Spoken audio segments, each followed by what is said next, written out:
Ah, ok, ti vedo su Twitch ora. Su, Cioè, ci su vedo. Twitch sono live. E Non so. anche su YouTube vedo. Mi vedi su YouTube? Io su YouTube Mhm. non mi vedo. Ah, sì. Max, mi vedi su YouTube? Ti vedo su Twitch e su YouTube non ho ancora Ah, ok, cliccato. mi vedo anche su YouTube. Ok, Ok. perfetto. Ok, allora siamo live su entrambi i posti. Se adesso faccio così, tic, cambio la tab. Qualcuno vede dei giovani. Chi è Gassuto? Pazzesco, pazzesco, Ok. pazzesco mi ricorda qualcuno, forse, eccolo. Franchino. Ok. Ciao Franchino.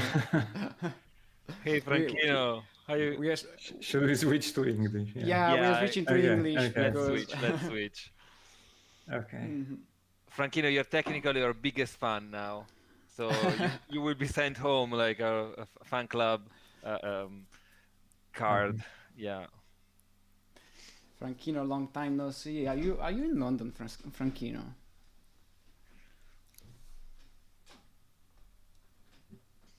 Still here, alive and kicking.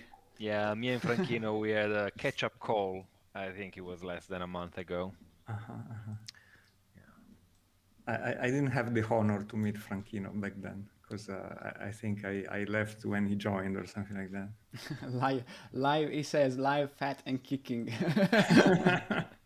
Yeah, Franchino wasn't working at Digitrace when we were there.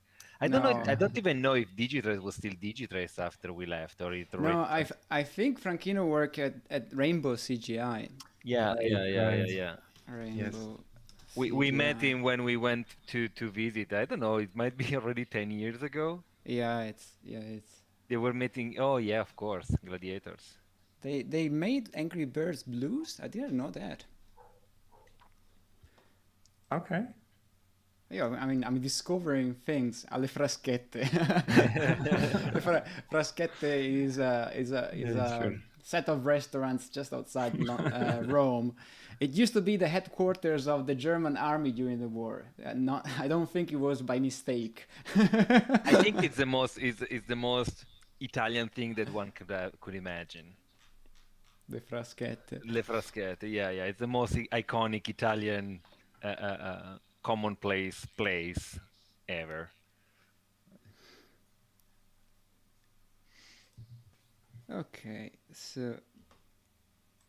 so well, we started this whole thing because we usually have a 1 week once a week call, and during this once a week call we usually discuss what's going on with our lives and who's working on what and whether they're busy, tired, happy, and or whichever.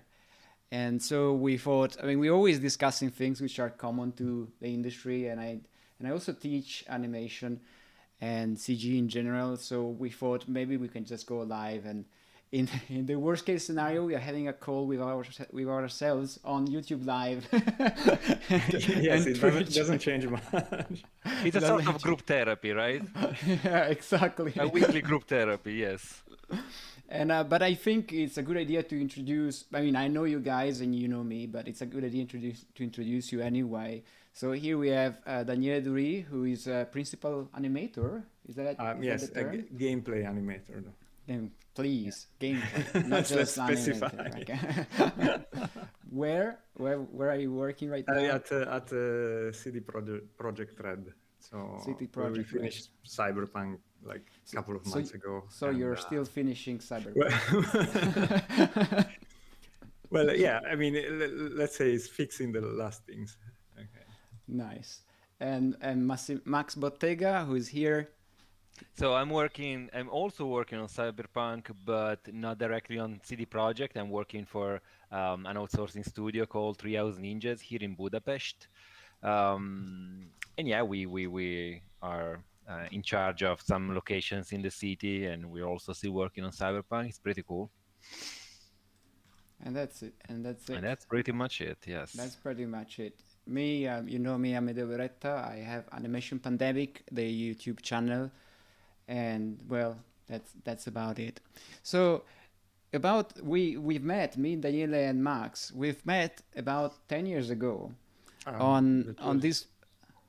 Was it more? much more. I mean, I think it was about 20 years this ago. movie, this movie All was right, made you in say 20 years ago. Sorry. I think we worked on this 2003, 2004, something like that. Yeah. So So it's nearly 20 years. Yeah. So Amedeo is so old that he's already senile. And he's lost track of time. You see, Yeah. I lost the sense of time. It was. And So- that's why we have these calls to reconstruct memories Yes, from our to past. reconstruct- You remember when we did? when we did that movie. So this movie, Leo the Lion, was made. It was my first job in animation. Actually, it was the first time I had a job in animation. I did some 3D before that, but it was really the first time I ended up in a company doing animation. And I was 21, I think. Now don't rely on my maths, because as Max demonstrated, my senility is already. By the way, who are you guys? And I was super excited when I started on Leo, and I was really worried because I read on a forum on an Italian forum about CG. Do you remember Render Globals? Of course. Globals.org. That's probably a sell. Yeah. I wouldn't. Mine is for sale. I wouldn't open it like this. Well, I would be a little bit. Some Filipino porn right there. it looks like it is no longer, but it used to be a forum like CG Talk, and it was for It is also no longer. which is also no longer exactly. So, And I remember the company was advertising for animators, and I made a boxy man running and walking, and then I sent it out. oh my god. And the next morning I was going to uni, because in the meantime I was trying to do uni, and I was in Milan, and I received a phone call, and I go into the courtyard of a house, and it's the owner of the company, of Digitrace, and he said, "Can you come tomorrow?" And I was like, well, Milan is about 500 kilometers away from Rome. I think tomorrow is a bit early, but give me But a at week. least all roads bring to Rome, so it's actually course, easy of to get there, right? Actually, it was really easy straightforward, I would say, to find the destination, and I got to Rome, and I did my I think it was a 2-3 weeks test. It was you mean probation? probation, yeah, it was a probation. Okay, yeah. And Actually, I- I think I received your reel now, but I don't remember at all, because I mean at the time I was supervising this thing, and and so most likely I think I got this reel and I say, yeah, all right, get him on board. It's like but Whatever. I don't remember your reel at all. Yes. Yeah. No, of course, I may be able to dig it out before the end of the call. That would be fucking nice. Yes. I don't know if it's like we can like really stomach it. Yeah. Yeah, because I'm already having like this post-traumatic stress disorder PTSD. flashes from PTSD flashes from the. Look at that. Isn't she a beauty? Okay, is it enough inside the call so I can say fuck? Yes. No, I think let's wait I a think bit it's inside enough. YouTube stops looking after profanities after about 30 seconds, it seems. So so far so Okay. good. So this is called a deep profanity at this point. Yeah. Okay. So, but in practice, I remember I was super worried because I didn't know anything about the animation business. I didn't know anything at all, and I thought I was very worried. I was thinking I'm going down to Rome, where the pros are working, and I'm going to. But I'm just someone who started. So what will I know? And I went there on the first day. First of all, I was very worried because I thought, these guys, they know it all. I don't know anything. That was my mindset. Secondarily, I took one of those night trains from Milan to Rome, which were the cheapest because I didn't have any money. and it took me 8 hours in a compartment where the window would progressively slide open during the night because of the vibrations. It was still cold. I think it was about March. And so in the It's morning, considered the perspective of the beast, the train that brings the Mexican immigrants to the States, you know? It's the Italian version of it. Yeah, we all know that train. yeah, Yeah, at night you couldn't even sleep because there would be people shouting, people stealing, pickpocketers. It was a very active train. And I stayed awake for the whole night. It was also the first time in my life I had to do such a trip. So I was super worried. I mean, I was imagining people mobbing me. Yeah, mugging me. yeah, or raped soon- on the train or something. Yeah, Sorry, yeah. I have to open a small commentary here because once I was riding on that train and I was in the same cabin, not cabin, like the same, yeah, the train room with three nuns coming from somewhere like Poland. And when we woke up in the morning, they stole all the money from like they we didn't notice and they got all the money out of the nuns. So like that was a Oh train like in the no. far west they steal money from the nuns. So those were the condition in which we I, traveled to go to work. yeah, I remember. I had the same. At a certain point, I woke up because there were people opening the door very And quickly checking, and yeah, then checking this and then can happen. Yeah, closing. they check if you're awake or I not. woke up, I was like, wait a second. And I went out and I saw that there were two dudes at the end and the beginning of the wagon, and one in the middle opening all the doors. So I knew there was something up on that train. And halfway through the night, a couple of guys, young people, they started looking for their stuff and in another compartment. And they were like, I don't know, I thought my wallet was here. I can't find it anymore. And so I went to them and I said, oh, maybe I know what happened. And I wanted to go to the head of the train. There's a guy who is in charge of the train, but the door was locked to him. So instead, I went to the young guys whose wallet was taken, and then I walked to the dudes who were checking the doors, and I told the guys, look, those dudes may know about your wallet. And the dudes were saying, oh, we don't know anything about the wallet. But after That's 5 minutes... when you reach for your Colt 45. Yeah, exactly. I wish I had one, maybe.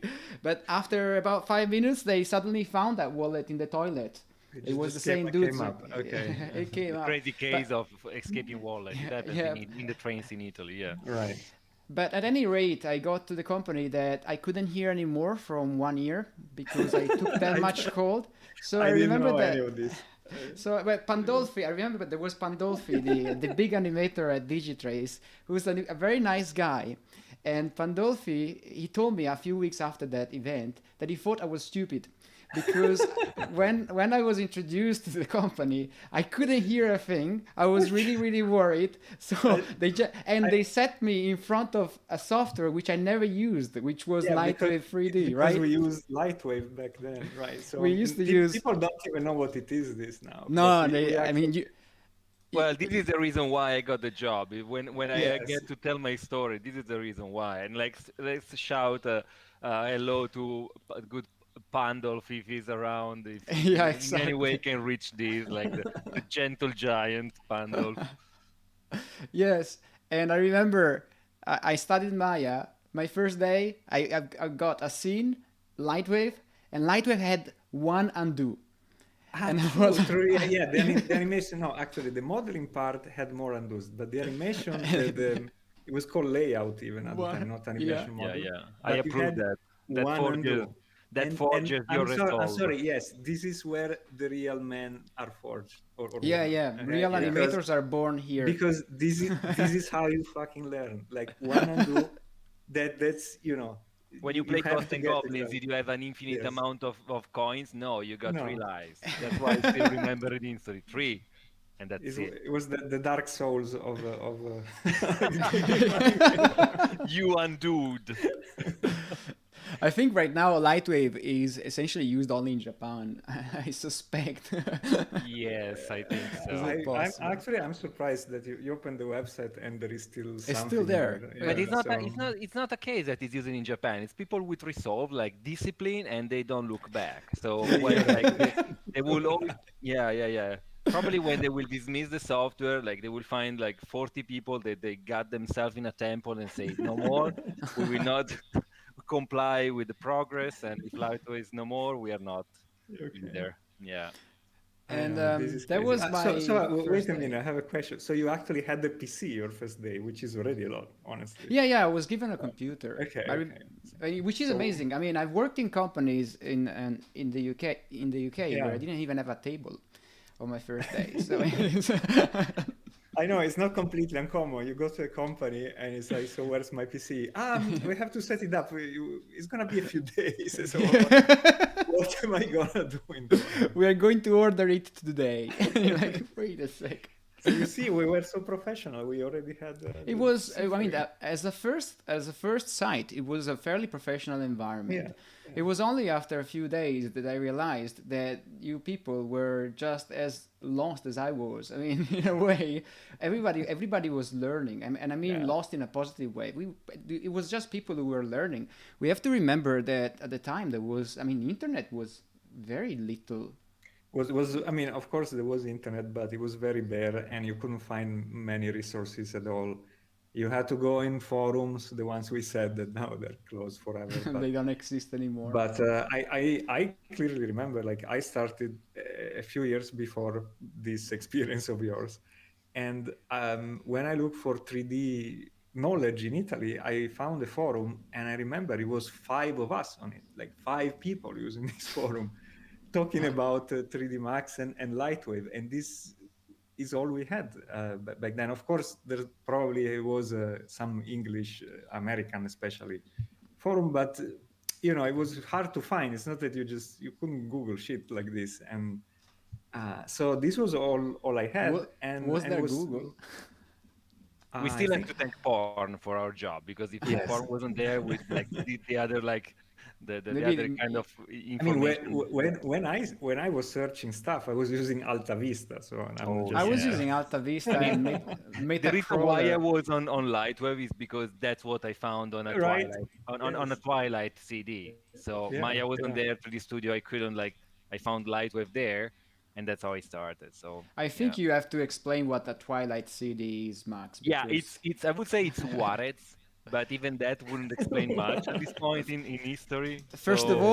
first of all, it's recorded on this thing because Mm. not everybody may use this yeah, stuff anymore. even I didn't have a CD drive in 10 years now. Yeah. Yeah, I don't. It's a long time I don't have them. Then it was Twilight was a CD-ROM that used to contain ripped games and software. It was very common in Italy. I don't remember how much you paid for one. And it's a kind of piracy that is still ongoing in some countries of East Europe. I mean, if you go, I think, to Kazakhstan, you may find that they sell on the streets some DVDs with maybe 10, 15 I'm not sure movies on that them. counts as East Europe, though. But okay. Well, I think it's well, it's just a bit east of Europe. Okay, more like that. But yes, go on, Max. With my tail, Oh well, yeah, with your tail. I don't remember. Daniele, what was Daniele's point? Because you No, started about earlier than I was. yeah, about being a bit organized and at the company and having Ah, your yeah. It yeah. was. It, I think honestly, I overall I have to say I have a kind of a positive memory about work organization in general because especially when you came in at that point we had all the previews of the movie done, so the movie existed. Oh, that was your reel. that was Oh my, my sorry to god. interrupt. This was my walk cycle. I made it in a night, both the walk cycle and the run. That was it. And at the time, it was just enough to get in. You didn't really have to do That much was it. more. I mean, Yeah, that this was was it. very advanced. Like I mean, like at you least get a job immediately with this. it stands the test of time. If I show my renders from 20 years ago, you will start puking probably. So So my it's the advantage of being an animator. That's why you can still watch Disney movies from the 20s. right, like my very first job was as a 3D generalist, and it was at sort of multimedia company. They were doing websites actually, and then but they needed like 3D mascots for these websites, and so I just went there like. I got hired because I could model in 3D. I didn't know anything about animation or rigging or anything else. So, and my portfolio was model like 3D models of girls, literally that. Like what a basic nerd does back in Yeah, the the day. first thing, right? Like I'm gonna model the girls in 3D, and that got me the job. That was it. I'm spamming the link to get. I got in getting requests. Hold on. Right. Boom. Yeah. So Some people yeah, say I and don't this like Twitch. do you show, yeah, Medeo, do you show this animation to your students now? Yeah, every now and then I Yes. show that. Yes. I also yeah, because I mean I'm trying to make them understand that at the time you could actually get in with relatively little, but nowadays the bar is much higher. It's also true that at the time there was no knowledge really online, and I barely had the internet. There was So there was also this Absolutely. piece. This was a look at Wow. that, and I made these tests because there was a bunch of people near Milan who wanted to make a short movie, and they told me we need a crow, and we needed to mute into a real person. That was, and I asked, Sure. and they said it's for free. They also said. So I started modeling a crow and rigging it, and then I sent them this, and I said I can make it. I can make it fly. I can make it. Of course, I had to cut the landing because I didn't know how to really rig stuff, and the Sure. wings started going into gimbal lock of death, and I didn't know how to repair that. So yeah, they would just and that was it. But I managed to make a decent lighting that looked like global illumination. At the time, global illumination wasn't there. Remember, it was a bunch of directionals on a dome. True. It was Speaking just a of, paper from SIGGRAPH probably back yeah, then. it was just a on a script. papier. But by the way, I don't know if you guys remember F prime. Of course we Oh my do. God! Of course. I don't know if it. Yeah, to be honest, back then Lightwave had this It, ad that it of was you. it was good. Okay, Yeah. honestly, it was good. It was It really wasn't, cool. It It wasn't was- a shit software. Yeah. I And think today, other programs waited at least 10 years to get a proper real-time visualization. I It's wish I could insane. show something here, but F prime was the equivalent of the Arnold IPR. And it was, we are talking about 20 years ago, and it was on Lightwave. And our computers, we were discussing this with Daniele, how many megabytes of RAM did they have? I think no more than 520 to 12, but more likely 256. I think Yeah. if we Yeah. had if you have Talking megabytes, 256, of course. Yeah. yeah. So it was like, and yeah, I honestly don't know. We were, doing animation on one monitor, of course, CRT monitor with a damn big curve. Yeah. Do you remember the render farm room? Oh my God, yes. So the render farm. So I'm saying this with the uttermost respect for people that created man. it. Yeah, Because it total was, respect. Yes. Absolutely. So anything that we say here, I think I can share it with like I'm sure that we all share the same uttermost respect for Francesco Mastrofini. That's the man that brought up the Digitrace, that The whole company that we company, were, yeah. the whole company, and anybody that worked, nearly Yeah. anybody that worked there, because of the achievements and the degree of I mean we all did our best with what was provided to us, definitely. And in Italy, there Yeah. was freaking nothing like that. And the render farm was basically a closet with one or two air conditioning in there. But Yeah, I'm saying like it was probably 3 meter by 1 or 2 meter by 1, yeah, something like it that. was it's like a closet room or so. Yeah, a closet room, like one with those metal racks that you can buy from those do it Yeah, yourself. the IKEA. cheapest metal racks. Yeah. Yeah, motherboards laying on pieces of woods, like just like stuck it on top of the other, and like an insane heat during the summer, and yeah, and cables I flying think here I and there. remember a few times one of the air conditioners like failed or something, and the water was pouring down course. on the motherboards. Oh yes, because Yeah. the bucket, there was a bucket that Yeah, it was collected a bucket, the. and I think somebody forgot to empty it. Somebody Imagine had to go it to the company on weekends to to remove the water, right? It's the render bucket. Today is a different Exactly. thing, but back then it was an actual bucket.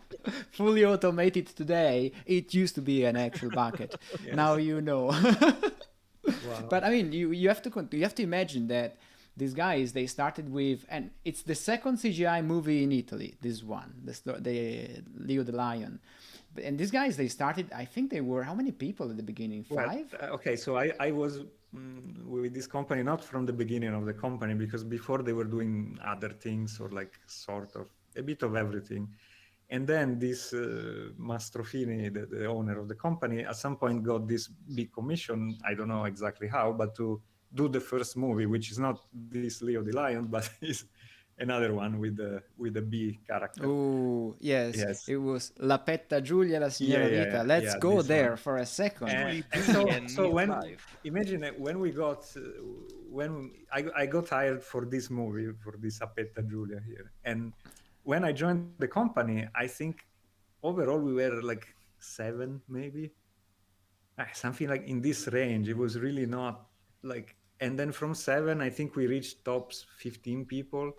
So imagine, I don't even remember the duration of this, but I would say at least 1 hour of this thing here. Yeah, I mean, And you have to give credit to them. like each of us produced, I don't know, like 10 minutes of animation. Not even, I mean, animation, now we call it animation, but let's say things that move, okay? Yeah, things that move. It's true though that I think it's worth making a point that while the company made the CG, the story was devised elsewhere. So the whole it wasn't. I mean, because when you watch those videos, when you watch the movie itself and you watch those videos talking about the worst movie on Netflix, I mean, they're probably right. It's one of the worst movies you can probably find. I'm pretty sure it is, and I'm. But I'm happy to have that badge. It's a good badge to have, but it's also true that the company couldn't really decide the story. I mean, as animators, the story came from outside, and I think there was also some tentative from the company to change some stuff to make something a little bit more appealing, probably. Yeah, and not as, because it was I don't know. I mean, the story was whatever it was, meaning it was clearly not too, professionally written, or with something. It was something a bit weird and different than the usual story you would expect from something like this, I would say. So we had to work with whatever we had. And actually, I think when we did the whole previs of the movie, actually I remember me and another guy did the whole previs of this. Yeah, it was made by 2 people. It was like it was like maybe 3 of us tops, probably. Okay, so we did the whole previs of this in 3D. Don't show the tails. Don't show the tails. Oh shit! Notice how the tails were nightmares on how they were rigged. There was a spline with physics. God. Okay. Yeah, they were actually glued. You can see that. Let me zoom in on. No, it looks like no. It looks like he's ejecting some tapeworm. It's no. I mean, because it wasn't single mesh. It was like it was not a single mesh. It was a skinned mesh, and then a mesh that was simulated by a single FX artist. I think there was one FX artist.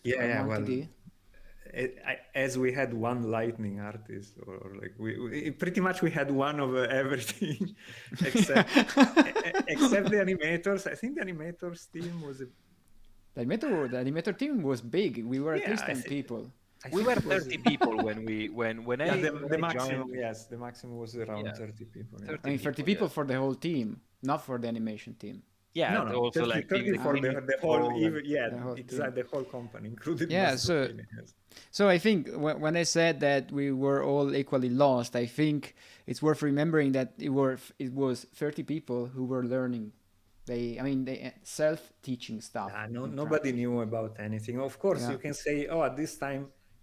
But at this time there was a Toy Story out, there was Bugs Life, there were like all the big, very good Pixar movies out, Yeah, So but we were in I mean, were in Sette Bagni. We were not in San Francisco, so right? of course you can say that we had a reference, right? But what reference is this? Like, this was sci-fi for us. Like, Yeah, Absolutely. well, it's truth be told, if you watch some of the renders of Toy Story 1, let me find. I Was This mean, it the one is quite resolution at sure. cool. which it was rendered? Yeah. I I'm mean, not, look at I'm not this. saying that it aged. I'm not saying that it aged well, okay? But still, I, Did we? you Is know, that the question? Did we age well? That's the question. I After think these experiences. I think we aged. I animated one of these scenes when I came in. I think I think we aged equally as bad, except that Pixar movies, they have a story there. You can well, actually watch them yeah, and enjoy exactly. them. Her story is a very enjoyable story, and that I, even remember after years. And the animation And is come much on, the better. animation was fucking good. Like, Yeah, and for I the think I even recently I saw it was like on YouTube. It was a recording of the time of one of these mega famous animators back then, and it shows how he was animating. And man, they didn't really have a rig. I mean, they had the no, rig, it but was they didn't have easy controls to pick. You had to go through like a sort of a spreadsheet to pick the control. Like, it was a complete nightmare. And to think that they use that UI to do this kind of animation yeah, is like out of the world.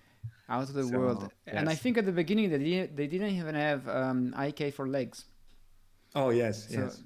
So it's just Oh, geez. at the very beginning, That's painful. Yeah. we did IK in here. Whoa! that was crazy. Like, imagine we had working quadruped rigs back then. I'm amazed at seeing this. And And Thanks, we had Lino. Thank you, Lino. thank yes, you, Lino Lino, the Grandi is TD. watching. Yeah.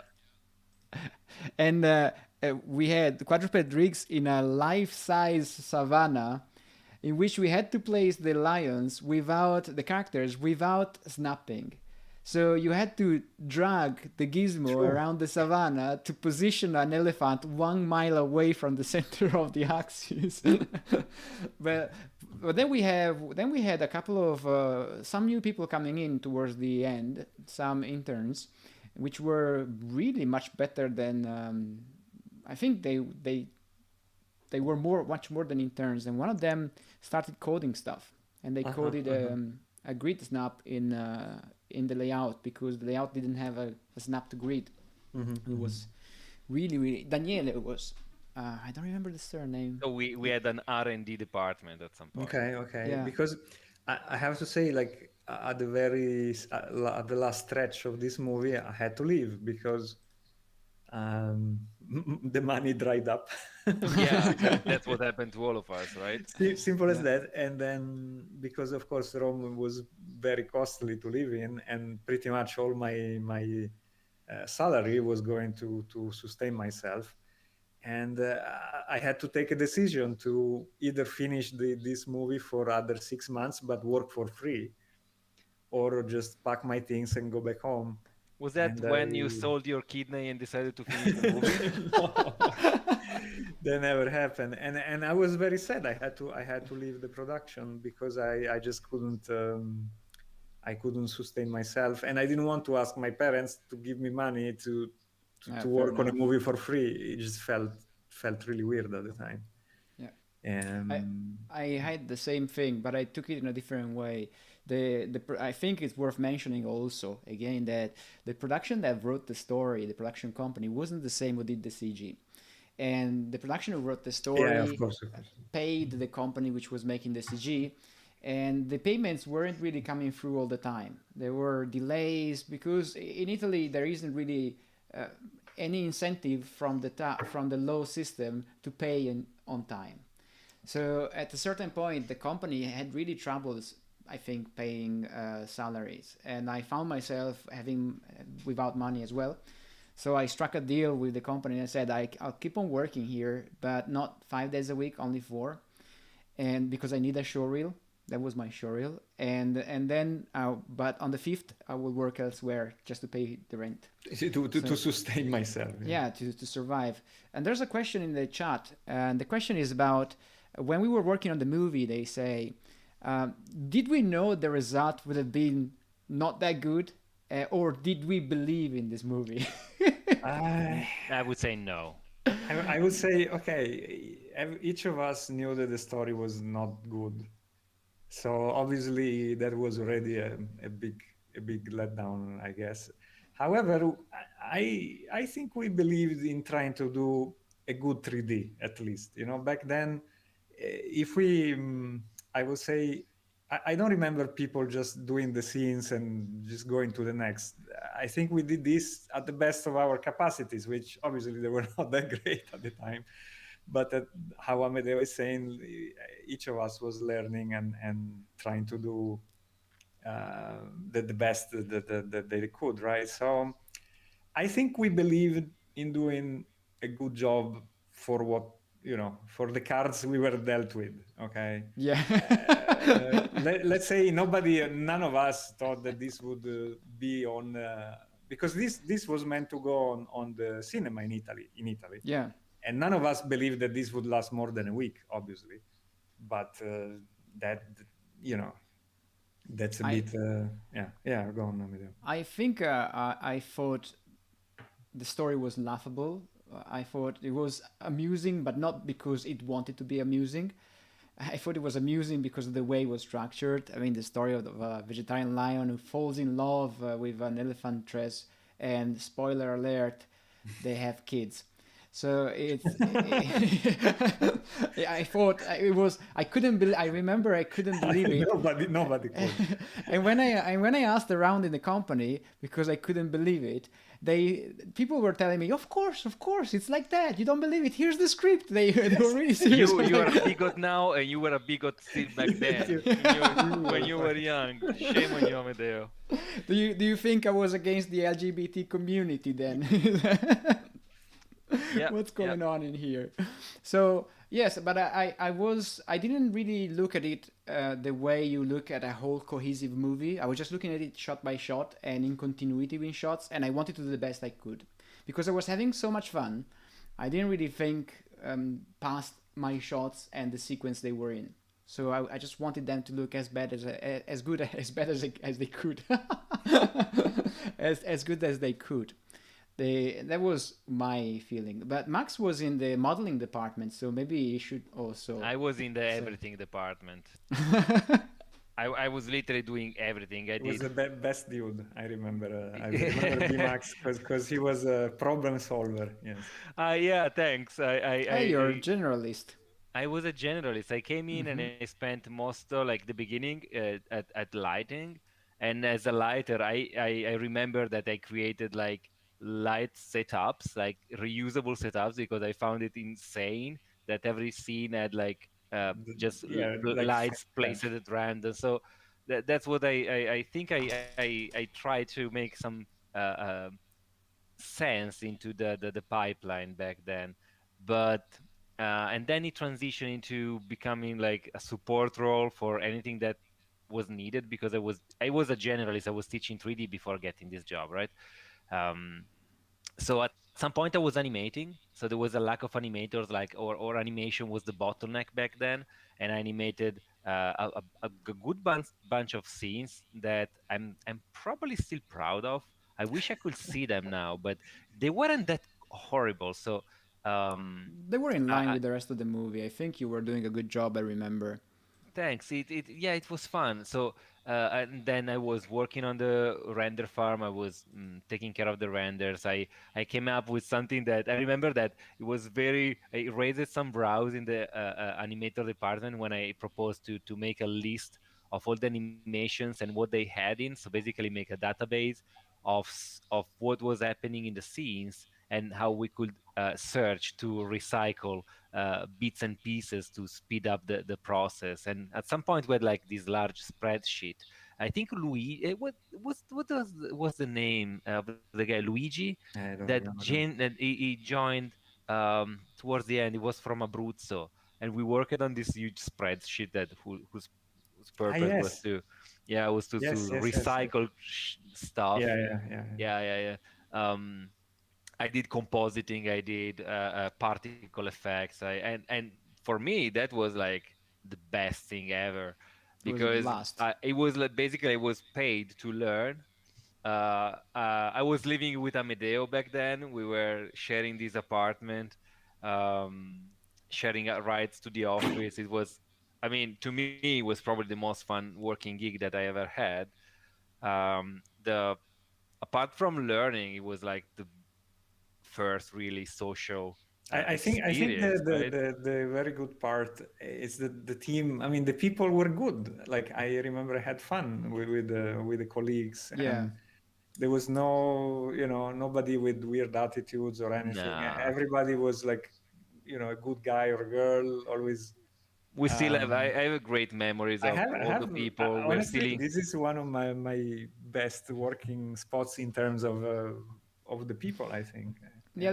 there wasn't that kind of competition you might find in feature films at the end of the movie when everybody wants to move on to the next gig.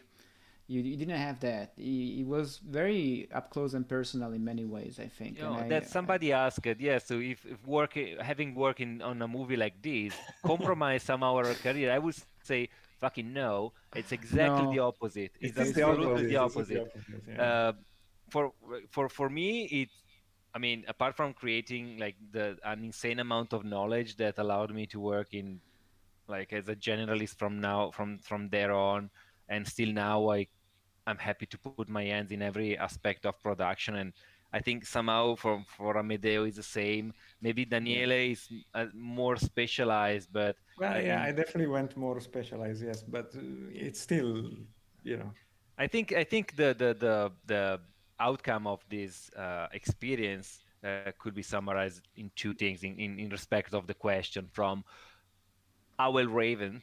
Um, One is that we learned a lot. We learn.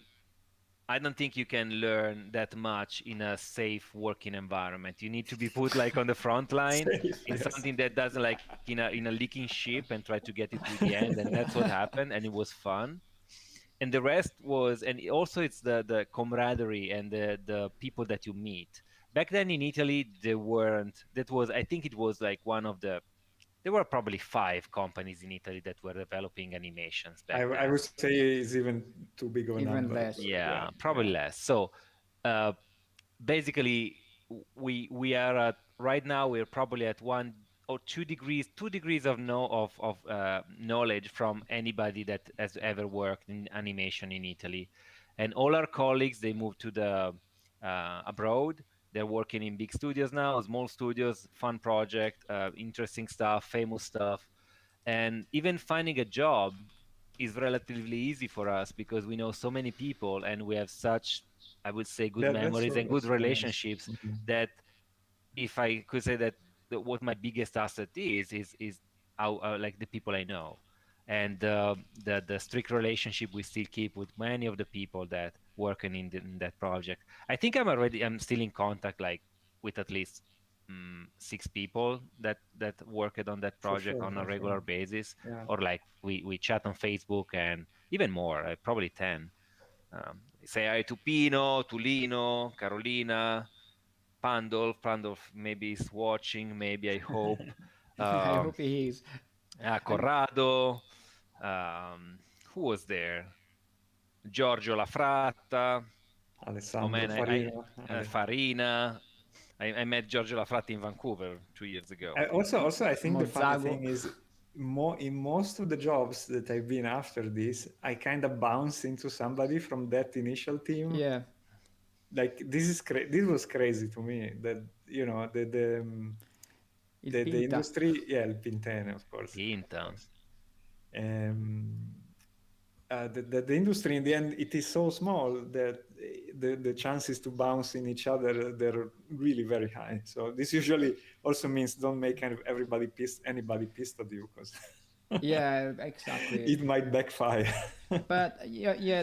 The thing is, especially at the beginning, guys, the industry wasn't that structured. I think Yeah, at the yeah. beginning, 20 years ago, it was the beginning for Italy, but other nations were a bit more Yeah, ahead of well, us. of course, Yeah, UK, yeah. USA, they were much more Yeah, advanced, but but the big drawback I see in very organized productions is that they sit you in front of a pipeline where you maybe have to press one button and the job is I don't say it's done for you because it's not, but you don't really need to get your hands really dirty. You just do your part of the job and you get your hands dirty in there, but you might not even ever understand what's going on around you in a big organized production.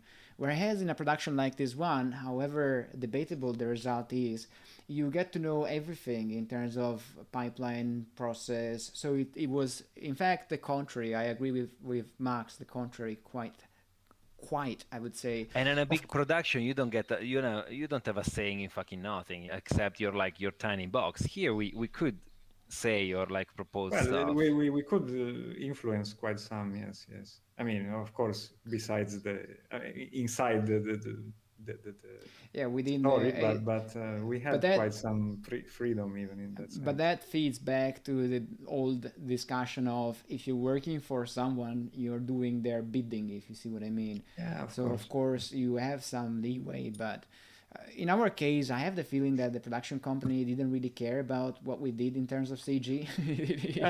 Well, I mean, Did they? But I wasn't too close to them, so you maybe Daniele, you have an insight. I don't know, but I mean, things were different back then. Like, I mean, think, let's give a perspective. This movie was made with public money, so that was the background of it. So the only thing that was important, and I'm sure that from the production's point of view, there was also like the desire of doing something artistic or like somehow being famous because of the production, etc. But at the end of the day, this was a movie that was made with public financing. So through the grants of the European Union. So the company itself didn't have exactly those great risks. So they got the money, and their business was getting this money in the first place. Yeah. Then the movie could be done kind of however, and this is a bit the sad reality of doing 3D animation back then. I don't know how it is now in Italy because obviously I'm not there. So again, it's a relative sadness because without that company, it's true. We wouldn't be here today talking about it, I think. So, and I think it's not great that the CG company had to bear the financial risk.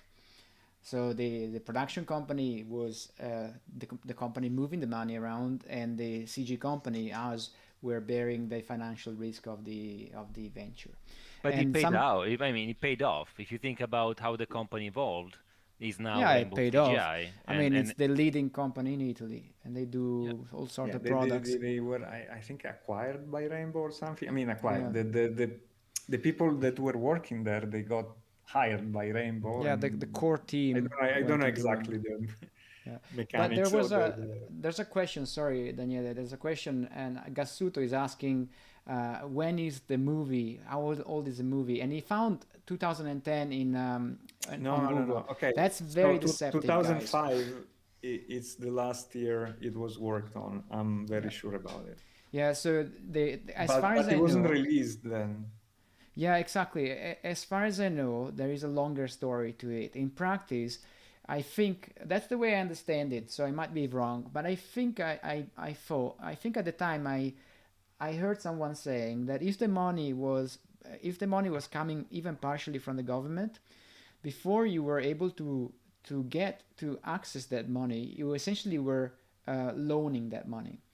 And you will get that money back when that movie was in the cinemas. But before doing so, you had to pay all your providers, so all the contractors.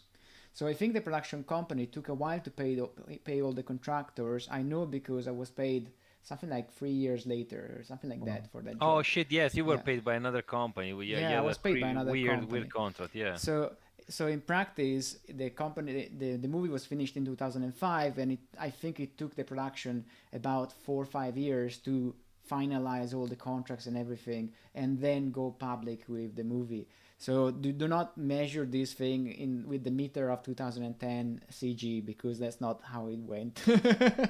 No, but also I think that I remember I bought a DVD of Leo. I still have it in some, like, you know, those autogrill, those service station that you find on the highway in Italy. I think I bought it and it's so long ago that it was probably before 2010. Yeah, it has to be before. It was on DVD before then. Okay. So actually, when Amedeo, what was a few weeks ago, told me that Apple, he sent me the link on YouTube for Leo worst movie on Netflix. I was like, I couldn't believe that he ended up on Netflix in some form. Oh, Yeah. even on YouTube now, I'm streaming from the channel of someone who uploaded it. They went through the effort of uploading, and it's not even it's a re-upload. I mean, I want to zoom in on this word I'm sure because it's some it's kind of bot that just downloads it's a torrents and put re-upload. them on Uh-huh, YouTube. uh-huh. Yeah, Wow. I cannot Okay. believe that an actual human being took the effort No, and no. his time to do this. It's an actual human being. Read the next passage. I paused it so you wouldn't suffer the buffering. I mean, they also went So to the lengths of ensuring a smooth user experience for us. So it's I think it's remarkable. he So wants us to see this in 4K 60 FPS. yeah, Oh, and this is the Zanko song, guys. yeah, it's the Actually, Maximus. I did quite some animations on this. Yeah, yeah. Another Yeah, thing this is, one, I remember this. Oh, I, Jesus. I remember. I think another thing to notice is that there was no English dubbing back then. So the Yeah, we English did dubbing we everything with the hear Italian. wasn't there. It was in Italian, and I think the jokes, if there are any jokes, were a bit different. Well, this is a And good practical joke. He cleans his ass on a palm and the palm dies. I think it was a I fart think rather this than... is like top comedy, yes. Yeah. top this is the content, the value. But I think another thing is this production helped everybody understand what they liked, because I think I came on board thinking I want to do 3D, and it was very, very generic. There's Manos. Manos is asking, how long did you guys work on it? That's an interesting question. I think then I came in that the production when the production started. Daniele, how long did it take to animate it? I think, I don't know. I think we started in 2003, or maybe end of 2002. I don't know. So maybe the whole thing was 2 years, I would say. I think I spent a year there. Yeah. I So, spent a yeah. year there. Yes. Yeah. Then I would say 2 years, including like from zero to final render. Like, Yeah, 2 years with a team that grew up to well into the 25, 30 people mark. yeah. And the server was a desktop machine, right? Which was on a small Yeah, piece of yes. furniture. And at a certain point, I started doing my own backups of the movie. because Just for safety. just for safety, because I remember that at a certain point one of the hard drives failed and the compositors had stuff on it, and they didn't have the backup yet of it, so they lost a few days of work. So I suggested that they I took the forgot about electronics this, from an old hard drive of the same brand, and they just put it on the broken one, and they recovered the work. And that's when I started doing my own backups, because I realized that the backups wasn't really that frequent, and so I did my own backups. And I think in practice I'm not even sure there were the resources to do more backups, because at the time hard drives were really, really small. I don't you remember that stuff was really memory was at a premium back then. So yes, but yeah, I was saying that when I went into animation, I was thinking I want to do 3D. I didn't really know what that was. I just wanted to do 3D. And then when I watched Ice Age, I thought I want to animate. Now I want to animate. Okay, that clicked for you. Okay. Yeah, I started 3D because I watched a making of the visual effects of Forrest Gump. So there was a VHS. This is a VHS. A tape with the making of Forrest Gump. And when I saw it, I started drawing pixel animation. And then I thought, that's surely not the way they do visual effects. Pixel by pixel is not the way. And that's how I started. I wanted really to do effects in 3D in general. And then I watched the Ice Age randomly. I was walking by a cinema and there was a poster, and I said, well, let's go in and have a look. And I watched the movie, and when I came out, I was another man. It was a changed man, yes. I was blind, then I saw. But the thing is, once I was into Digitrace and I left, I knew I wanted to do animation. I really wanted to do animation. But I was already a bit unsure about whether I wanted to stay in a studio for long.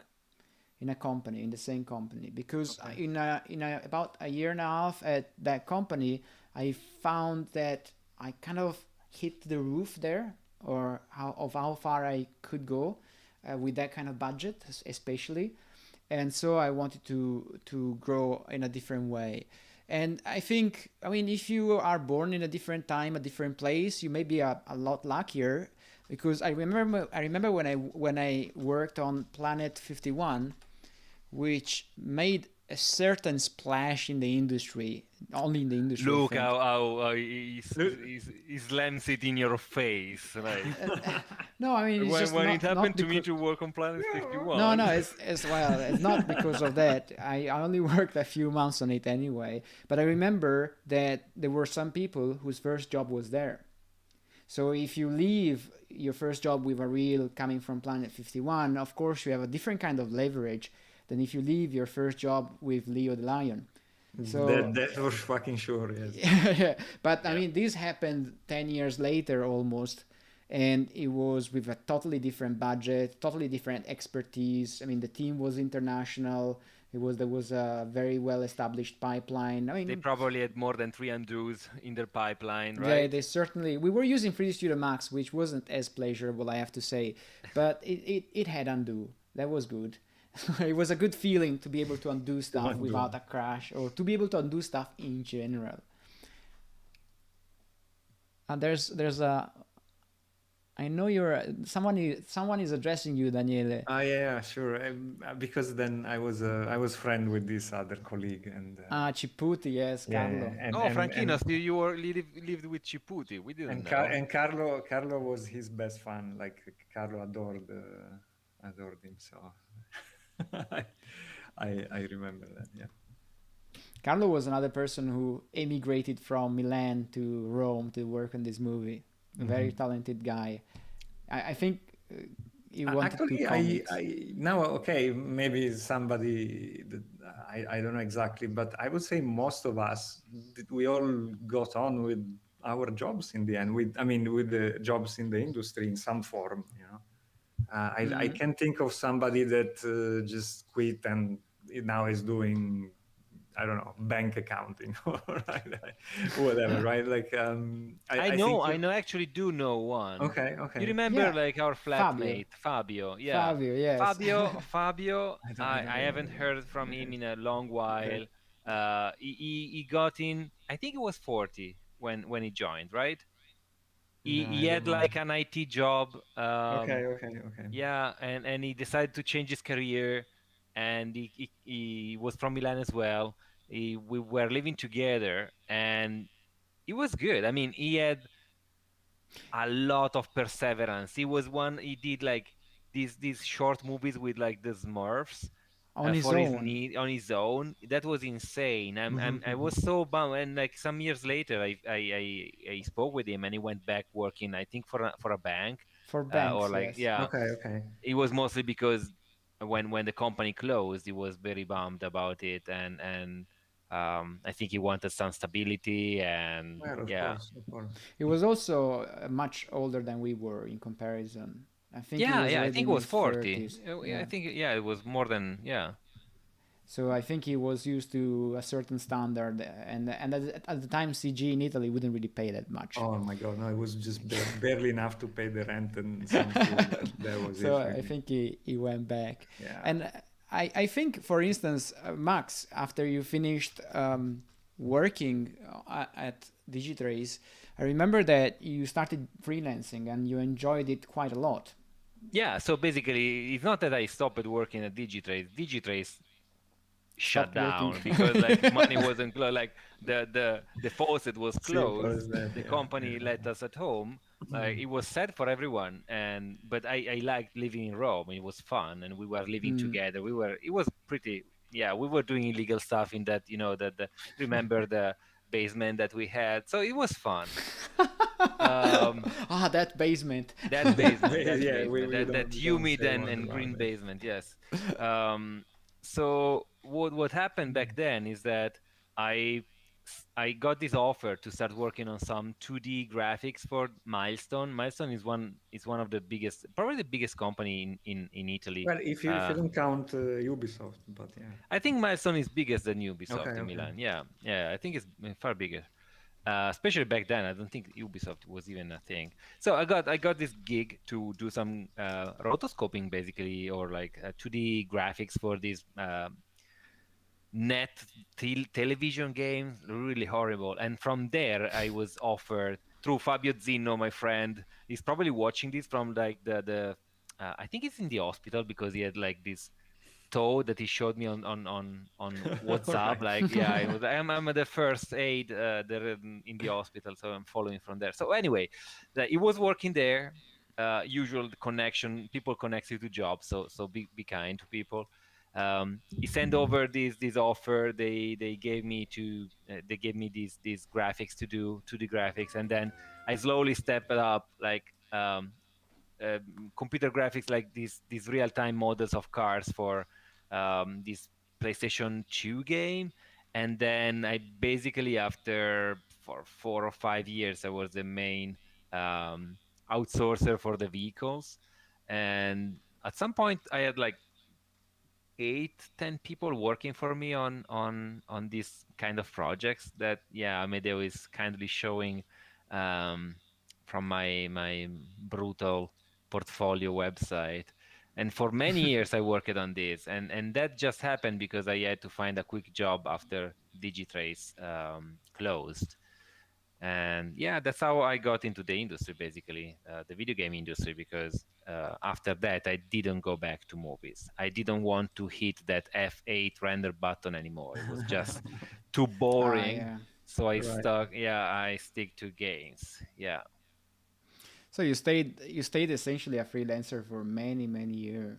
I stayed a freelancer Many for years. many years, except from like some small interruption. I was a freelancer for nearly 10 years, give or take. I worked from home, like when it wasn't a thing. Now everybody does. Like, yeah, Such a that's pioneer. yeah, I was a pioneer. Pioneer. Yeah, yeah, yeah. No, I was a real pioneer when I decided to move to a town in Guatemala, 2,000 meters of height. They didn't even like have a decent internet, and I had to put a freaking a satellite antenna on the rooftop because I had to work 4 miles from Guatemala. And that's when I skyrocketed my career because I didn't have much to do. So I was smoking weed and basically doing outsourcing 10 hours a day. Uh, Fun times, yes. I Living the life. established Yeah. myself as an artist, as a video game artist back then. Yeah, In Guatemala. in Guatemala. Yeah, yeah, yeah. Then I got a job as um, lead generalist, I would say, at Labster. Labster is this amazing company. Back then we were probably 10 people. Now it's like 150, probably going more than that. They're exploded. They've exploded. Um, and I was doing virtual reality simulation for students, biology students, so educational stuff. Um, I could put my hands on the first Oculus prototype, play with VR when it was resurrecting from the ashes, and that was probably some 8 years ago. Yes. Yeah. Fun stuff, yeah. Then I went back freelancing, then I went back to study, then I went back to work in an office here in Budapest because I wanted to be with people.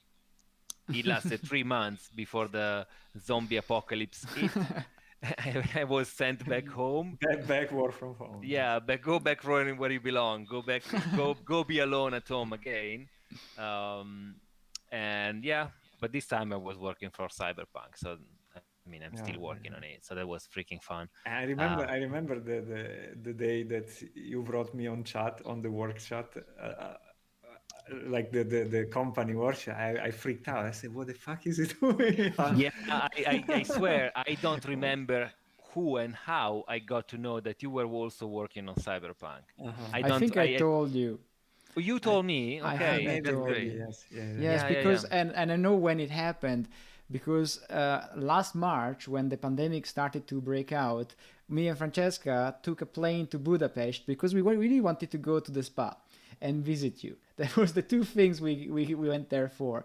And I remember Daniele was Thanks upset. for saying the spa before visiting me. Of course, I mean the yeah. spa is. The But spa in was fact, the main thing, and then, in fact, but what happened when we got there? Me and you and there we went to the spa. If you remember. So Yeah. and I remember that I had a conversation with Daniele, and Daniele was a bit upset that I was traveling during the beginning of the pandemic because he could see this happening. It was like, oh, the end is near. I he knew it said. all along. Oh, And- and I remember that conversation then, Yeah. yes. And then when I was there, I realized you were working on Cyberpunk, and I told you, look, Daniele is working on the same Did project. you just say Cyberpunk? Of course. Hey. I didn't mean it, of course. But yes, that was how you got to know that Daniele was working on the same project. And I think Daniele stayed for a much longer time in studios per se. It was Yes, like actually I never worked freelance, or I didn't follow Max path in that sense. I would say after this Leo the Lion, I went into another Italian production that was like a Spanish-Italian co-production. Was called Don Quixote, something like Quixote. that. Yeah, but with the X, so it's not. It's like donkey, like no. Like Yeah, Donkey Kong? No. You have to write donkey like a donkey, like the beast, okay. and Donkey. then Xote, XOT. There you go. This There you guy. go. There you fucking go. So we worked on this one in Turin, but as I said, the director was Spanish guy. I mean, overall, I think it's definitely better than Leo. However, it's still in much that kind of better, yeah. range. It's much better for sure. It I has mean, shadows. It has shadows. The characters have a design. Yeah. So it was definitely much better, you know. So I did this production here, but okay, in this case as animator, because when I was on Leo, I was doing animation, but as we said already, I was also doing many other things because there was a lot to do. So this was the first time I just did animation, and as a just have an animator with my scenes assigned and just do this and go home. So I think it was a good experience. After this, I joined Amedeo in Munich, in Germany, yes. if you remember. That was a very quick job, but also Yes. I like it. I was 6 months or 7, something like that. On Lissi und der Wilder Kaiser. I don't know. This also, I think, was a decent cartoon at the time. So this cartoon was even fun at times, in my opinion. It had nice scenes. It had also some kick-ass animators, like the one animator who ended up at Weta Digital after this, or like Daniel. Yeah, there was Thomas Blunt who ended up at DreamWorks. So it was some good stuff, I would say. However, this was the end of my career in movies. No, because after this, I really don't know what clicked in me, but I said, fuck this shit, I want to work in video games. And the main reason of saying fuck this shit, it was not because I didn't like the work, it was because the contracts were all very short. Like it was always a year was like tops, okay? It was more like 6 months, 4 months. It was always and changing job usually means changing city or country. Yeah, it's funny that you mention it, because one of the things that I didn't really like was long contracts. I really enjoyed movies because the end was definite. They told you in 1 year we're done and you go. And I was like, yes. And I didn't have to go through the process of saying, guys, I want to leave. It was peaceful that I would leave. In fact, yeah, it's true. But I don't know. Back then, at the end of this movie, I think I was 28, something like that. I don't remember, but I kind of wanted a bit of stability, meaning to know that I'm gonna be in a place for a while at least. And then I said, maybe I should look into gaming industry, because gaming projects usually they last longer. I mean, it doesn't mean that I have to stick with one company forever, which is impossible anyway. Well, all kind of shits happen, and you can't really say this is the last. But you can stay for more years for sure. You stayed at Crytek forever. How long did 7 you years. stay? Well, there 7 was years. there was one of the cases where I said, okay, fuck it, this is it, and then it wasn't because when I left, it was again for a bit of economic crisis at the time and things that I think now are sorted out because the company is still doing pretty good. But we had a period that it wasn't exactly super good, and then pushed me to look to the next gig in that sense. So what you're looking for is the Japanese way of like getting into a zaibatsu and having the mega the corporation. mega corporation and like staying there until the end of your days and possibly pass it over to your kids. The spot. Yes. I don't know because it's hard to say. Like for me, it's important to have a bit of stability, knowing that I'm gonna be in a place for at least a span of 5-6 years, because else I don't know, I did the life of changing, just going around with the luggage and the toothbrush in it kind of And the laptop. but those days are over, and for a good reason. Do you have a melancholic French music, Amedeo, to play? I Some need to harmonica. find it. Sorry. Yeah. So no, I don't know. It's like, and I have to say, at the time, I didn't really know what I was getting into. Come on. I didn't know what I was getting into with games, but it turned out that I liked it. I mean, I always liked games as a player. I always play things, but one thing is playing, one thing is actually making the damn game. So, but I didn't regret the choice, and actually I grew to like it with the years, and to really appreciate the difference of being game animator opposed to like a series or movie animator in that sense. I mean, I know these days, like a lot of people that work in movies, I think they kind of orbit around London, and at least in Europe, because you can really go between one gig and the next, right, Amedeo? I mean, you did this live for a bit, so London has the advantage that there is in practice a lot of work going around. There were a lot of companies. I don't know, but when I came to London, I think I came to London for other reasons. I wanted to study acting, and I wanted to do parkour, and I wanted to go to learn to glide, to fly a glider. just London, exactly. There were This is a London. specialty. Yeah, because in the UK you could fly a glider for very cheap money if compared to Italy, for instance. Okay. And, No, Amedeo, you're doing spoilers. Spoiler alert. Spoiler alert. No. Oh, sorry. What's It's in It the showreel. happened. It's in the showreel. It's in the showreel. Sorry, Daniele, I was not supposed. But let's change the subject. What There you was. mean? I didn't know there were spoilers, guys. You should have told me. There was a Okay. question on the chat from Mr. Jibba, whose identity could be interesting, and he said, "How much pain did Cyberpunk provoke in you guys?" I can't talk because I am an outsider. Okay, what kind of pain? Sorry, I only see the Twitch chat here. So I how can painful start. was it to work? Absolutely none, I would say.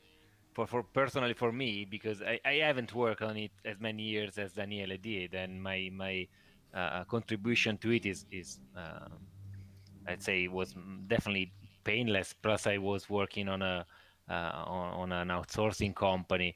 The pain is just like seeing the reviews for me. That was the only pain. I don't think it was deserved, given the if people had known how much effort was put into that, they would not have complained that much as the whiny bitches they are. Sorry, you can. Well, okay. I mean, I don't know. Maybe you're a bit too harsh on the other side.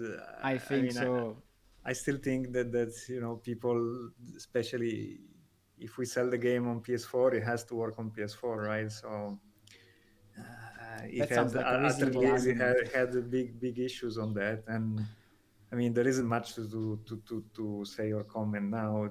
That wasn't already said in the previous months. The companies behind it, the fixes are being worked. I think, I think, like my point of view, there was maybe too much trust that things would work on like old generation. And if I see the comparison with other big companies like Rockstar, that they do GTA or Red Dead Redemption, they develop the game specifically for console first, and then even 1 year and a half later, they bring it on PC. And I would say, I I think we should have done maybe a similar thing. This would have solved so many headaches. But I obviously, this is only my suggestion, and I But don't this take is often the destiny of those who dare, and in fact, they dared a lot. No, And of course they I think it was their in project.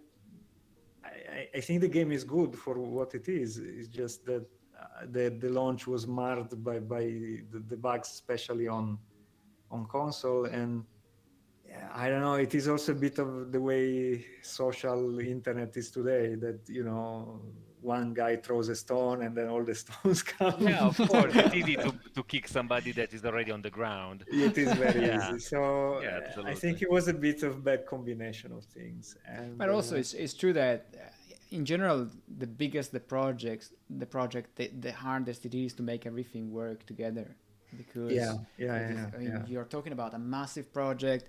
I think you hardly know who does what at a certain point. It's even in visual effects, it's the same. I think the size of the production doesn't necessarily relate to the result very Yeah. often. You The, the, feel. the team grew also quite fast compared to the numbers they had for The Witcher. And um, I have to say, there is a point of a critical mass where adding more people is not gonna solve more problems, but it's gonna add more problems. Um, so yeah, I had the same experience on this beautiful movie. Let me find it, where John Carter, where the team was at a certain point immense, and the company, Double Negative Visual Effects, used to be at the top of their game at the time. I don't know where they are now in terms of ladder. And I think they went from 250 people to 1,000 in something like 1 or 2 years. crazy. And at a certain point, I think it was hard even for who was managing this thing to know what was going on. I mean, there are so many assets, so many people. The pipeline maybe comes from previous productions where the team was much smaller. And despite all the talent, I think it's very difficult at a certain point to manage. I think Mhm. management is really one of the key problematic areas of these productions, that they're too big to be managed, unless I don't know how you could even solve this problem. I think there's this critical mass factor that you were mentioning, Daniele, which makes a lot of sense. Mm-mm.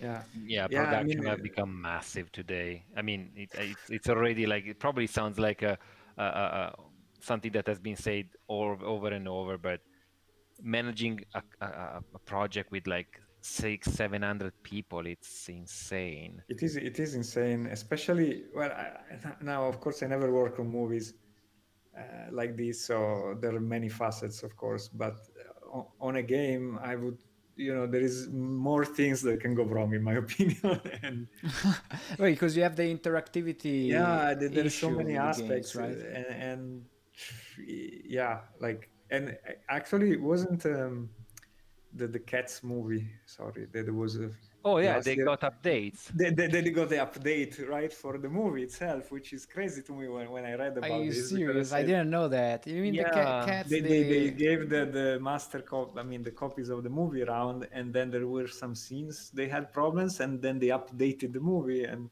I say, oh my god, are they doing like games now? We do like the day zero patch or something. they did. Like, some people saw at the They theater on want the that. opening, for I don't know why somebody will go and see Mm. Cats, but anyway, they saw a version of the movie that where some scenes were actually missing bits of CGI. That's insane. oh, Uh, seriously. Yeah, it is insane. It is it's insane. insane. Yeah. So You did, Gasuto but you did oh, because you're a furry. We all know, Franchino, we all know the reason that like you're oh coming wait, out on this chat. We are very happy for you. It's a time where like any kind of sexuality is absolutely celebrated, and we celebrate yes. you for coming out as a furry. so If you Gasuto, want you did to grooming. come here and speak about your addiction to fur and like how you turned it into a profession, you're more welcome to do In fact, so you're in the next welcome. episodes. Yes. Because I imagine Gasuto that you have done the furring on these cats, right? You've done the grooming on this Correct. stuff.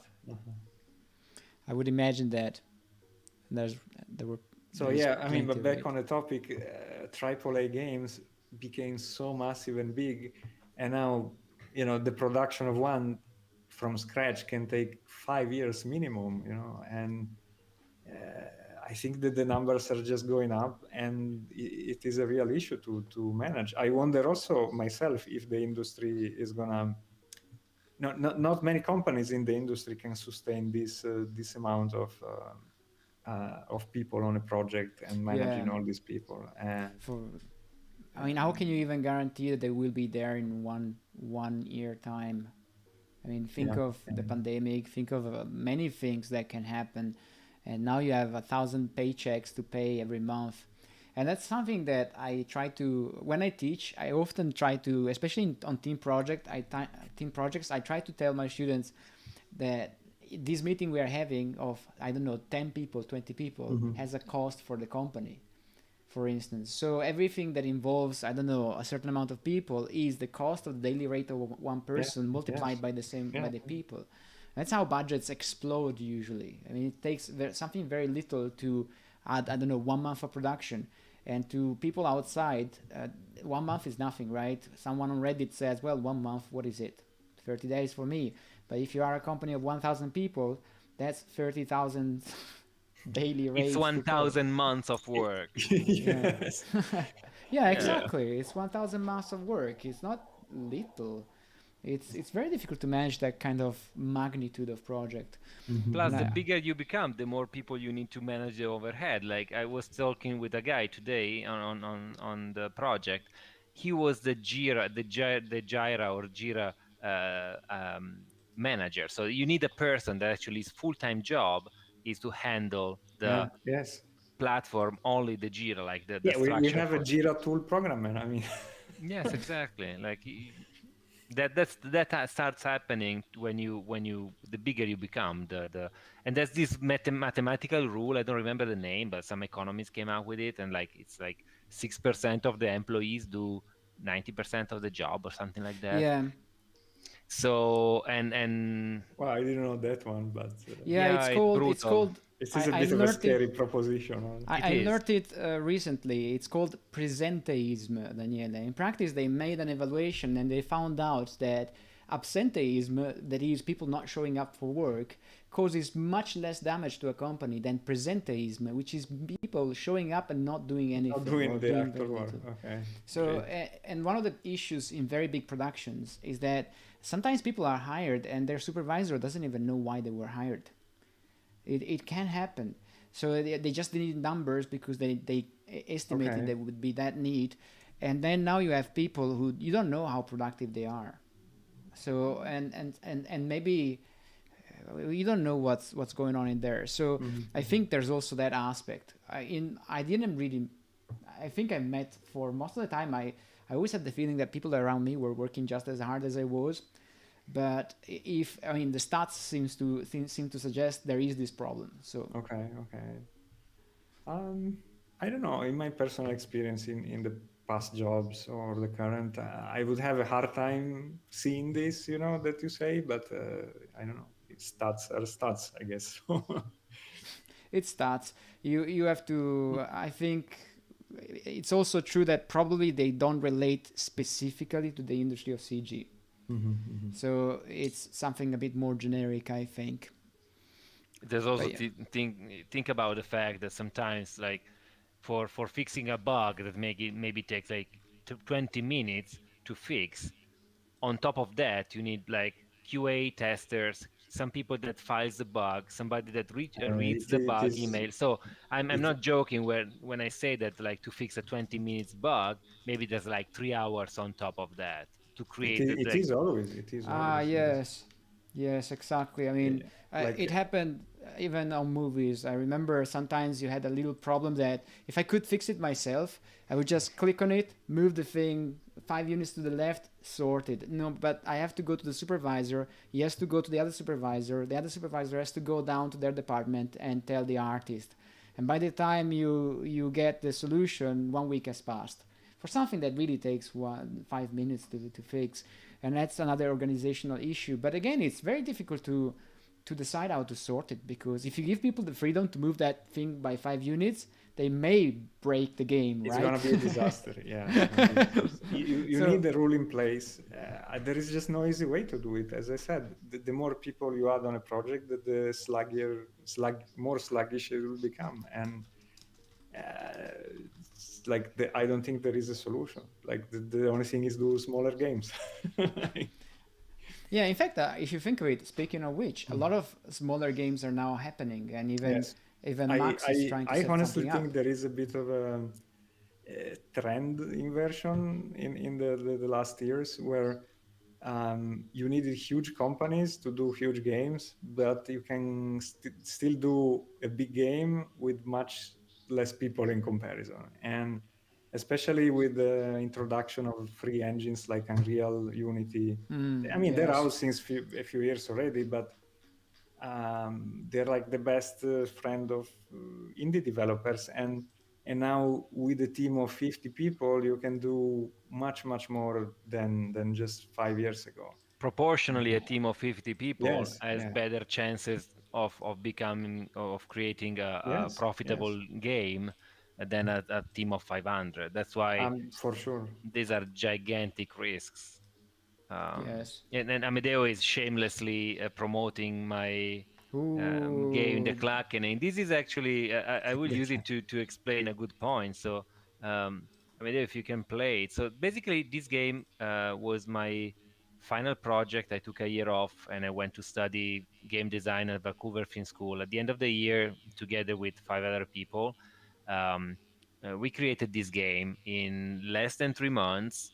Um, it's fun. I suggest you play it. These are amazing animation made by Sage Baker. By the way, Amedeo, she is younger than than you were when you started working on yeah, like, I'm sorry. I sorry. Uh, Yeah, I had to say I will that. have to Yeah, deal with she that. was like 19. She was probably 20 when she did the I'm sorry, you animations. have been she replaced. she's 1 year younger, I think. But Yeah, yeah, I'll have to deal with that.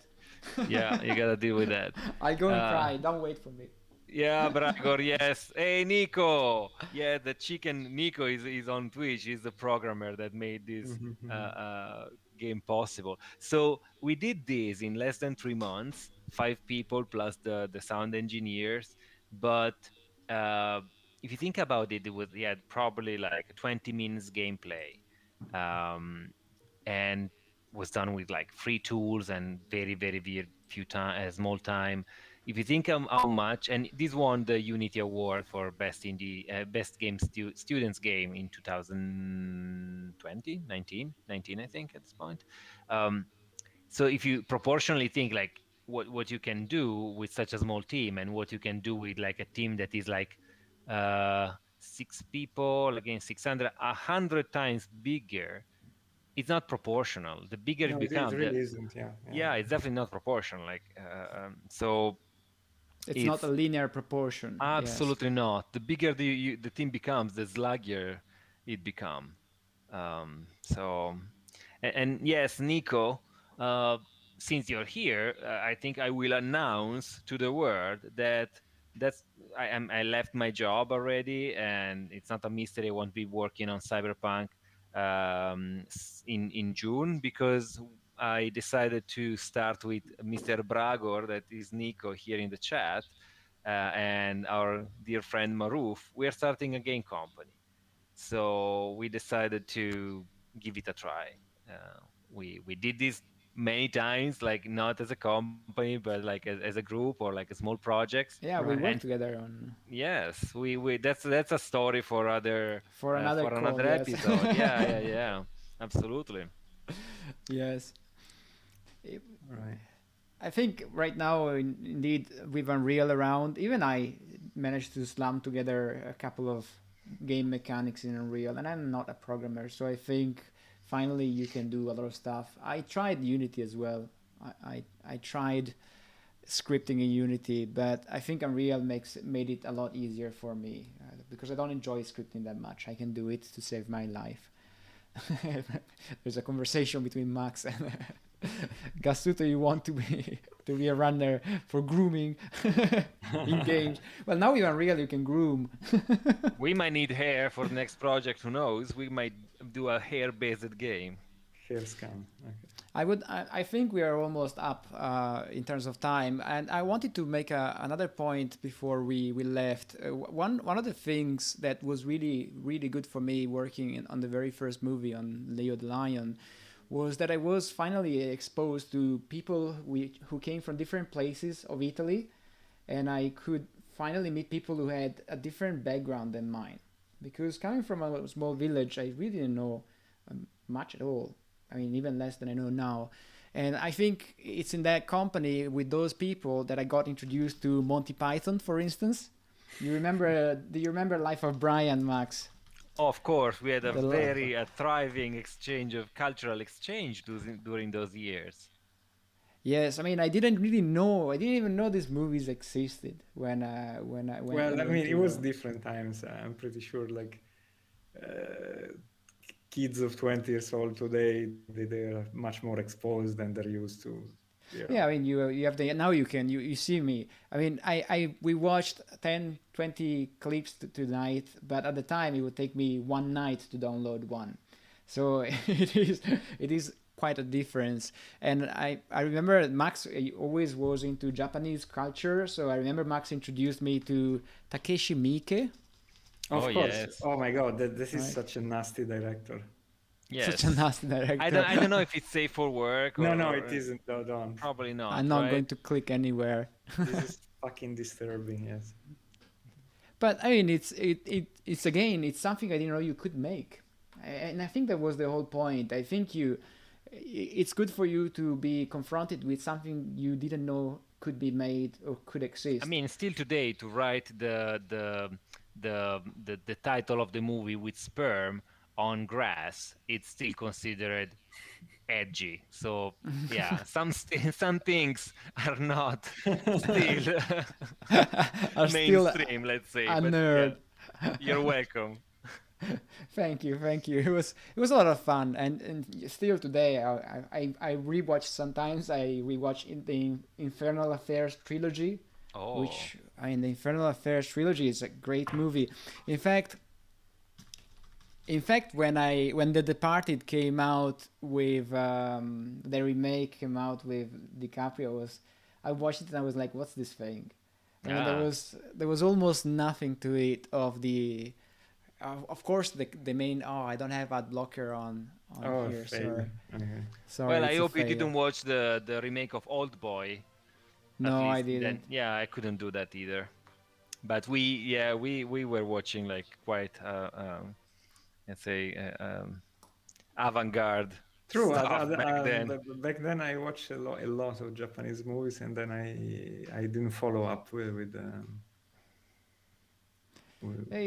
topic. It was for me. It was a blast. It was really a blast. Even for that reason. I mean, we would living together with Max. We would exchange movies. We would watch movies together. In a time when Netflix wasn't there, you couldn't really. I mean, you really had to do some research to watch a movie without going to the cinema. So I think that also was really good. It taught us to research stuff, which nowadays is a bit different in terms of a process in many ways. Because Maybe. However, I mean, I overload of still do it content. today because the stuff on Netflix kind of sucks. Yeah, I mean, I found out there are whole If I videos want, on YouTube if you want to about watch this. something nice, you still have to do your homework, I would say. Yeah, you definitely have. In fact, one of the problems I have right now is that I work quite a lot because I'm teaching into schools, I'm working on a video game, and I don't have time to search for stuff I want to watch. So sometimes I just don't watch anything because Sure. I don't have the time to research that kind of stuff. But I would like to, because it contributes to my well-being in a way. Watching something I'm interested in really improves my mood in general. So I think I think maybe we can wrap it up here, and we will be back. I suppose I enjoyed it, so I think we will be back. Yeah, I had the I so I don't know. We say how this started? Yeah, yes we did. Like when Amedeo said, okay, let's set it up and go on Twitch, I was afraid that this would have become like something much more formal, and that Uh-huh, we uh-huh. would have stopped saying fuck, shit, dick, ass, and all those things that yeah that happen in the conversation. But it's totally informal, unorganized, and it's still fun. So I will definitely make it a um, weekly, if possible, event. I would like to make it weekly, yes, and I Yeah, think we can call in other people as well every now and then, or maybe weekly if we find them, Sure, because I sure. think it's a good idea to even it. You discover things even talking back about this stuff. I mean, remember in the first day of work. yeah, yeah. This is far more wide than just talking about the job. As a lot Yeah. of cultural and yeah and fun aspect of it. Oh, we haven't told about the chair. Oh yeah, no, we have to Oh say that. I no, mean, we Okay. have that's to. We have amazing. to. You Okay. save it for last. Can Okay. I? Can I? Can I? Please, please, Max. First I show thanks Pino for like getting the memories back to the real thing. So basically this happened. Okay, so imagine this is my first day at work at Leo the Lion. Oh shit. Was it your Uh, first day, it really? was my first day. Yeah, yeah, yeah. It was my first real. I think I had like I think it was my first day. Yes. So I'm sitting down trying to figure out shit on the computer, and like there's this large room. We were all working on the same big room, 30 people, around 30 people back then, and it was I think it was review day, and the director that was coming from the production outside, so it was not part of Was not part of the it was of not the part of the company. So production. Okay. basically we had been outsourced with the task of creating a movie. So the director, so somebody from outside was in checking animation shots, as far as I know. And um I'm sure that it had something to do with unplanned changes on the movie, Yes. that were like it was probably too late to to do, To do or like it further would have changes. Yeah, yeah. required like Mhm. imagine like asking somebody that has probably already been working more than expected, or more than that they were paid to, on an like a very uncertain and economically and organizationally wise situation. So the director probably asked to our boss to like reshoot some stuff, and that escalated, and probably the boss said like, no, this is we really cannot do Out it, of budget. Yeah, yeah. totally out of budget. And it was all in the open, and the thing like escalated very quickly, up to the point that the guy, the director, he picked up a chair and tried to throw it To the after guy, our but like a boss, to full the god. throw. There Yeah, was yeah, not a yeah. thing done in like mimicking. It was actual throw. Yeah, it's throw. actually like going raging, picking up a chair and throwing it to Francesco, our boss. And like I remember Pino, our dear friend Pino, like a very sturdy, muscular guy, Tough. he Yeah, And jumped. I Pandolf. think he blocked the dude. Yeah, yeah. Yeah, he blocked the dude, blocked the chair, and like stuff happened. And as usual, the guy walks away, goes into the corridor, and then like I'm fine, and then starts running back to hit the guy again, and then eventually he walked back, he left saying and good weekend everyone, just like Ah, as yes, nothing yes. has And happened. then we had this as a meme for the rest of the production. Yes, exactly. And I remember I said, I'm gonna work for this place. Like this I'm is fucking fucking in. amazing. This is very, it's like the most But garage. you see the Yeah, passion, you see yes, I nearly saw the blood. Yeah, It that was that it was the first day of the intern. There were some interns on the first day, True, true, true. and after this scene happened, the chair was almost thrown, and Pandolf, who is enormous, just stopped the director as well. And I remember that the director was escorted out, and Francesco, the owner of the company, turned to the interns who were looking they were looking at this thing, and he said, guys, it doesn't happen every day, okay? It's not like that every day. Other day. Yeah, I can't imagine the emotional state that he was into. Like if like think about that. Like even back then, I probably didn't have like a very expanded empathy, and I still don't have now. But to think about how it would have felt in that situation, like the adrenaline and. But for us, it was like the I think it was the dawn of the myth of that company for me. Maybe yes. Yeah. I forgot it was your first day, but yeah. Yeah, and I say yeah, that's I would say okay, that's where I'm gonna work.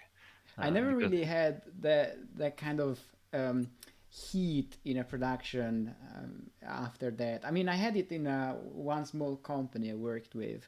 I had a similar situation without chairs. Okay. And but that's another thing that Come I on, but really you work in England. Everybody's like quiet, and I can see I can see an Englishman. you need an Italian production to do this like this.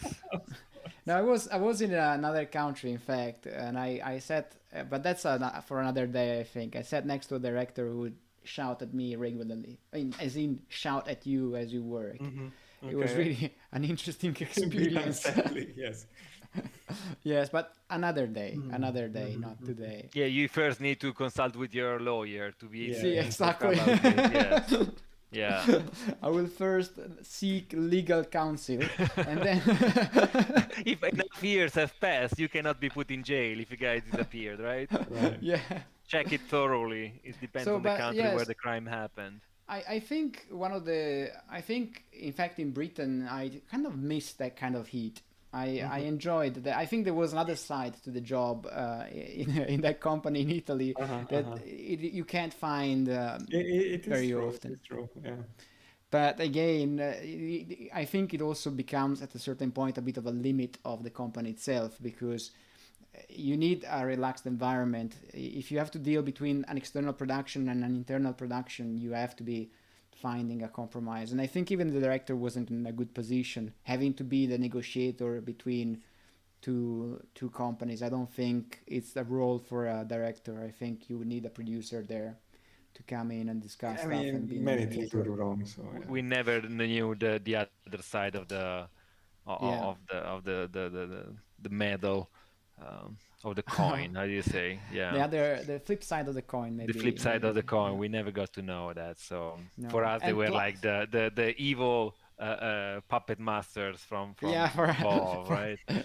Those from the outside. Yeah. It was just that.